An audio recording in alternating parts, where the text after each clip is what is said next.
Did I ever tell you what the definition of insanity is?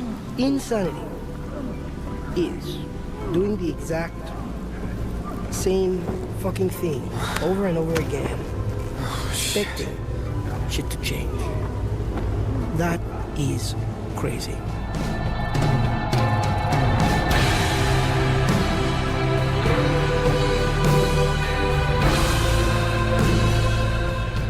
When I was lying on the couch yesterday listening to classical music in the hope that it would at least slightly help with a headache, which was the result of consuming inhuman amounts of water,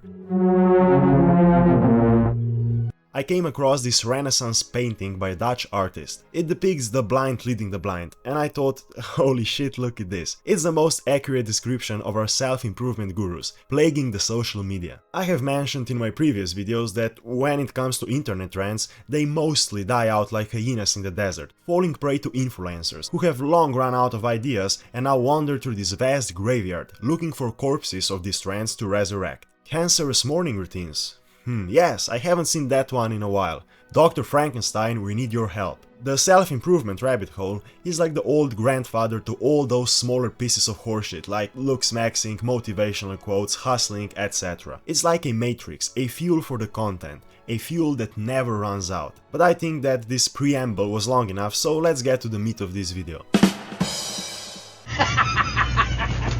In my time spent on the internet, I watched quite a few self-improvement videos, of course not expecting to learn anything useful, but mainly to have a good laugh and cringe at the babbling that these idiots present as a government secrets that help them succeed in life. Since there are thousands of such channels and profiles, from microscopic ones to very large ones, I decided, for better understanding, to arrange our self-improvement gurus into 3 groups.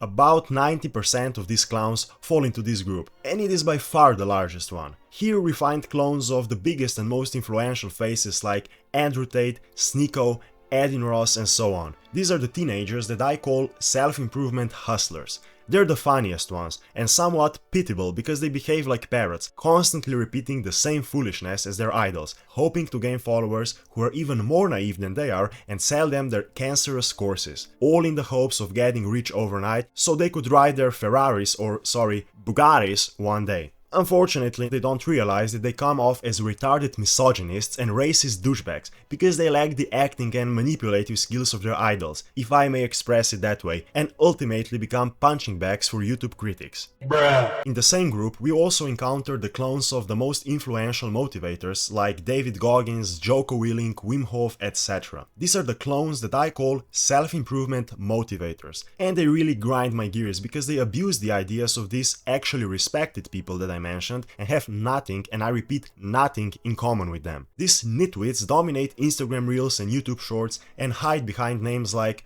Alpha Motivation, Sigma Society, Underdog Club, and what have you. Never put me in a position where I have to show you how cruel and ruthless I can be.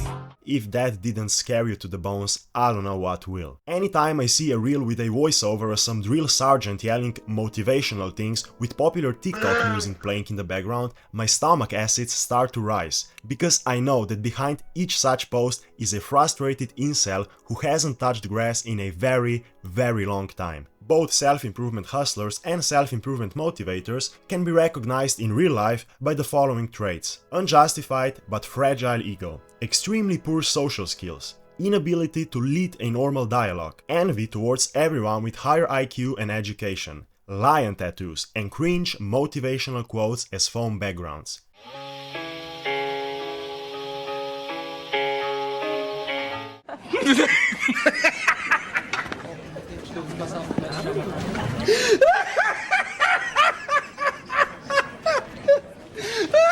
When such imbeciles find themselves among normal people, or us, sheep or normies as they call us, all their brain is able to produce are the sentences such as "you're all just average peasants and slaves," "your education and general knowledge is meaningless," and my favorite one, "you're stuck in the comfort zone," or the Matrix. Bruh. The last one really takes the cake because they are the ones surrounding themselves only with like-minded idiots and forming groups where they seek comfort and listen to so-called self-improvement mentors, who are usually even more delusional than they are. It's literally the blind leading the blind. Now, all you need to silence these troglodytes is a well-argued reality check, which is like an intellectual knockout, after which a Windows error tab appears in their brain. On the other hand, I kinda pity this group because sooner or later, reality will hit them like a sledgehammer, and they will realize that they base their entire identity on broken promises of their idols. The second group is slightly smaller and represents a bridge between the incels from the first group and the big ones from the third group. Here you will find individuals who are somewhat smarter and know how to exploit such trends well. These are medium-sized channels that use fancy editing, good voiceovers and good thumbnails in their videos to in some way mask the nonsense that they blabber. If you ignore the visual candies, you quickly see that this is just empty content without any meaning, merely repeating and copying the same videos from larger self-improvement channels. Here you find the beginnings of the definition of insanity. Alright, you're becoming this well-rounded, irresistible guy. But wait, there's more. How do you make sure you attract the right kind of attention? These videos are like beautifully wrapped Christmas gift that you'd expect to contain something special, but after opening it, you'll realize that it's the same stinky pair of socks you got for the 10th year in a row.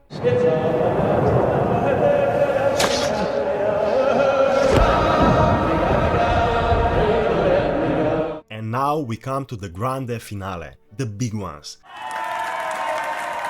These are the faces that come to your mind immediately when you hear the word self-improvement. These are the channels with millions of subscribers and are successful enough to have their own product lines. We are talking about skincare, hair products, fragrance, clothing, mentorship groups, you name it. But here the interesting things begin. Just like fitness and health, self-improvement is not rocket science. If I'm completely honest, you can say everything there is to say about self-improvement in a few well-structured videos, and here lies the problem. How will you then milk views forever and make good money? As I see it, there are two options for this. The first option is to become so extreme, so controversial and so different from everyone else that you divide internet into two groups. The first one is a cult of your fanatical supporters, the second one your critics.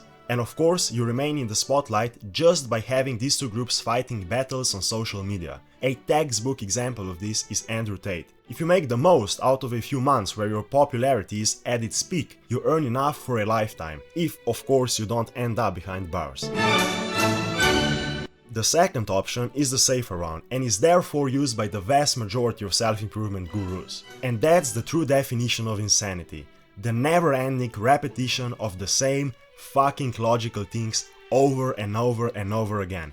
It is here where my understanding of them ends. My brain simply cannot comprehend how a person can talk about identical shit for years. You literally have to be a psychopath not to get tired of it. On the other hand, I wonder how dumb their audience must be not to have learned in 10 years that they need to drink enough water and that it's not good to be on your phone all day. If you compare a self-improvement video from, 5 years ago and one from 5 weeks ago, you will have a hard time finding any differences. In the long run, the entirety of their content is just a vessel for advertising their product lines and their books and courses where they promote their lifestyle. It's here where you see how cunning they are on one hand because, like predators, they wait for miserable teenagers to scam, and on the other hand, they are so delusional that they don't realize that no one can relate to the lifestyle they promote. I'm talking about morning routines and a day in my life videos, to which I repeat, absolutely no one can fucking relate to. Not even the people who are actually successful. In my life, I've met a few people who run their pretty successful businesses, and I can tell you that these are the people who work 24/7. They don't spend 3 hours each day on skincare and styling their hair, and then additional 3 hours on meditation and ice baths and practicing spirituality. I mean, what the fuck? I really wonder sometimes, what the hell are you doing in your lives?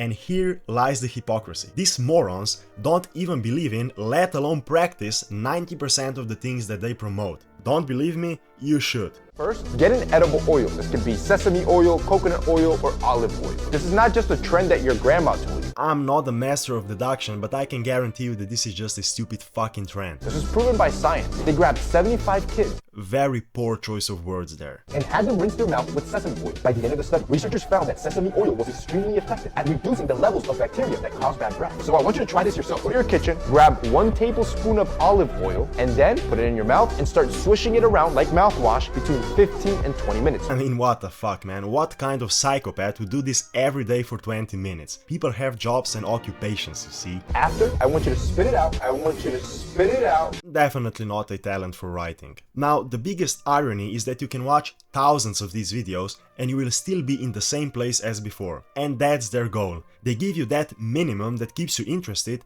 and nothing useful so that you can remain their customer. Ultimately, their plan is to keep their naive audience as it is, desperate and lacking in confidence. The first group, Club of Broken Promises as I named it, is thus a product of the third group. It's just one big vicious circle, and the real self-improvement occurs when you step out of that circle. You see, the world, my dear viewers, is not on the internet forums and groups and videos and courses. The world is out there, and the real self-improvement happens when you become aware of this. Step outside, breathe some fresh air and start socializing and talking to different people. That's human behavior, and that's the path to improving your life. And this is the message and the purpose of this video. I think that a lot of people need to hear this. All jokes aside, for the first time I will ask you to engage with this video and share it if you have a minute to do so.